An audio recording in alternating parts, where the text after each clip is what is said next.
Assalamualaikum warahmatullahi wabarakatuh. Perkenalkan, nama saya Zahra Rauda Ramadhani dari Prodi Pendidikan Ekonomi A, Universitas Pancasakti Bekasi. Pada kesempatan hari ini saya ingin menjelaskan materi untuk mengenai proyek UAS semester 2 Teori Ekonomi Makro, yaitu topik 12-15. Semoga bermanfaat. Baik, yang pertama saya akan menjelaskan mengenai jumlah uang beredar dan kebijakan moneter. Jumlah uang beredar adalah sebagai jumlah dolar yang dipegang publik dan mengonsumsikan Bank Sentral Amerika Serikat mengendalikan jumlah yang beredar dengan meningkatkan atau menurunkan jumlah uang dolar dalam sirkulasi melalui operasi pasar terbuka. Uang beredar dapat diartikan sebagai new money adalah uang kertas atau uang giral, atau broad money uang kuasi. Terbagi menjadi dua, diantaranya uang beredar. Uang inti atau reserve money adalah seluruh uang yang dikeluarkan oleh pemerintah, bank sentral ditambah saldo rekening, koran mil, bank-bank atau masyarakat pada bank sentral. Kemudian pengaruh jumlah uang beredar terhadap perekonomian. Yang pertama, tingkatnya harga sekuritas. Yang kedua, inflasi, nilai tukar, dan siklus bisnis. Selanjutnya yaitu kebijakan moneter, di mana kebijakan moneter ini adalah kebijakan untuk mempengaruhi proses penciptaan uang beredar tersebut. Nah, terbagi menjadi dua, yaitu kebijakan moneter ekspansif dan kebijakan moneter kontraktif.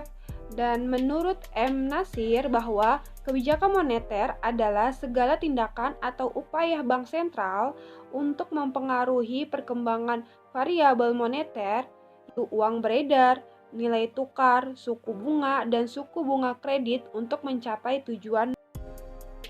Kemudian yang kedua adalah ekonomi pembangunan dan pertumbuhan ekonomi. Apa itu ekonomi pembangunan? Adalah cabang ilmu ekonomi yang khususnya mempelajari masalah pembangunan ekonomi di negara berkembang dan kebijakan yang perlu dilakukan untuk mewujudkan pembangunan ekonomi. Tujuan dari ekonomi pembangunan yaitu yang pertama meningkatkan laju pertumbuhan ekonomi, menekan tingkat pengangguran, meningkatkan kesejahteraan masyarakat, memajukan sektor teknologi dan pendidikan. Contoh dari ekonomi pembangunan yaitu melalui kesehatan dan pendidikan, kondisi tempat kerja, dan melalui saluran publik dan privat.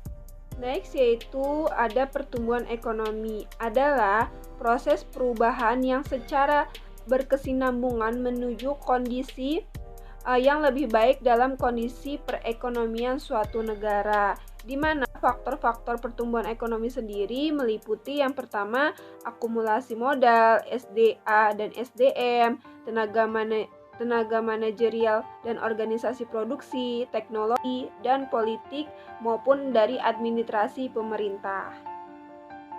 Lanjut, yang ketiga, pembahasan ketiga yaitu ekonomi pembangunan, di mana ekonomi pembangunan adalah suatu bentuk proses peningkatan pendapatan total dan pendapatan kapital dengan cara menghitung adanya peningkatan penduduk dengan adanya perubahan fundamental dalam struktur ekonomi di suatu negara. Di mana fungsi ekonomi pembangunan sendiri yang pertama menurunkan tingkat pengangguran dan kemiskinan, meningkatkan kualitas SDM, dan terbentuknya faktor modal.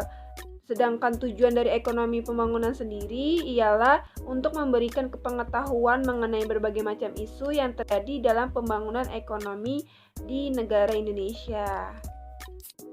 Sekian yang dapat saya sampaikan, kurang lebihnya mohon maaf. Thank you for watching. Jangan lupa like, comment, and subscribe. See you next time video. Bye-bye.